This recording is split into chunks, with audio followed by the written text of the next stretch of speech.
अस्सलाम वालेकुम व्यूअर्स, क्या हाल है? ठीक है, मैं हूं मोहम्मद जवाद अली। तो गाइस कैसे हैं? ठीक है। तो सबसे पहले आज हम बात करेंगे इंडिया के ऊपर। इंडिया में जो ये एक कश्मीर के ऊपर एक नया ड्रामा किया गया है। तो सबसे पहले मैं इंडिया की ही जनता से सवाल करूंगा, मुझे एक बात बताएं, इंडिया में सबसे ज्यादा हिंदू है, उसके बाद मुसलमान और सिख।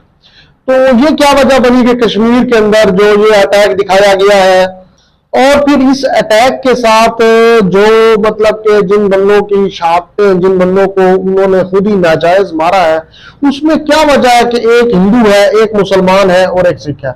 इसके पीछे क्या राज है? क्या ये हिंदू और मुसलमान और सिख इन सब के जज्बात को उभारना चाहते हैं?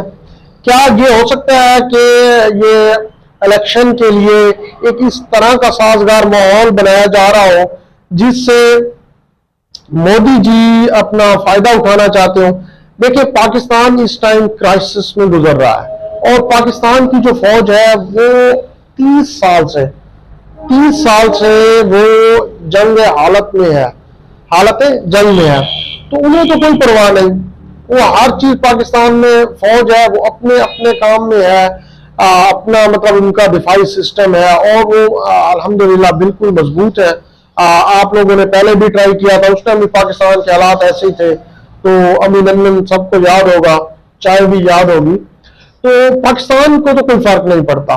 आखिर ये वजह क्या है कि हर वक्त हमारा इधर जो इलेक्शन होता है ना, वो आपस में ही लड़ाई झगड़ा और एक दूसरे के आपस की सियासत पे होता है। और इंडिया में जब भी मतलब इलेक्शन आने होते हैं, उस टाइम पाकिस्तान और इंडिया की कशीदगी क्यों बढ़ जाती है? आखिर इस साल पहले क्यों नहीं हुआ? ये 6 महीने पहले क्यों नहीं हुआ? अब एन इलेक्शन जब करीब आ रहे हैं और अजीब मीडिया इंडिया का, जिसकी अभिनंदन ने भी तारीफ की थी, तो अभिनंदन ने भी भारतीय मीडिया की बहुत तारीफ की थी। तो क्यों ये कुछ सोचे समझे बगैर कुछ नहीं सोचते भी? आखिर ये अचानक इस टाइम पाकिस्तान को क्या जरूरत है कि वो कश्मीर पर हमला करे या इस तरह का कुछ काम करे?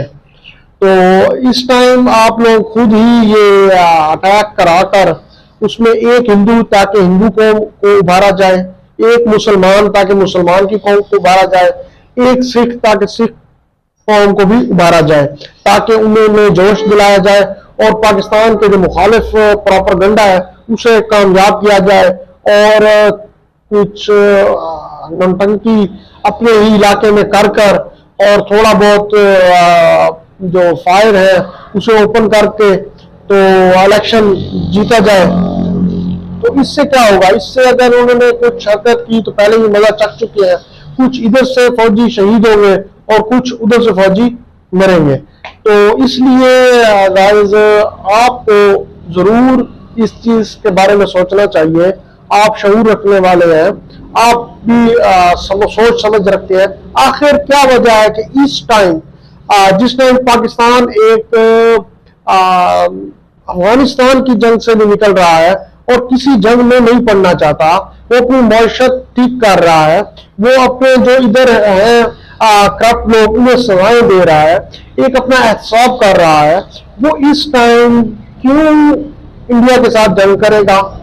और इंडिया भी यही बात कह रही है कि ये टाइम है कि पाकिस्तान की पोजीशन डाउन है, पाकिस्तान को ये हो गया, पाकिस्तान को वो हो गया, आप इस टाइम हमला कर दें तो हम ये कर लेंगे और वो।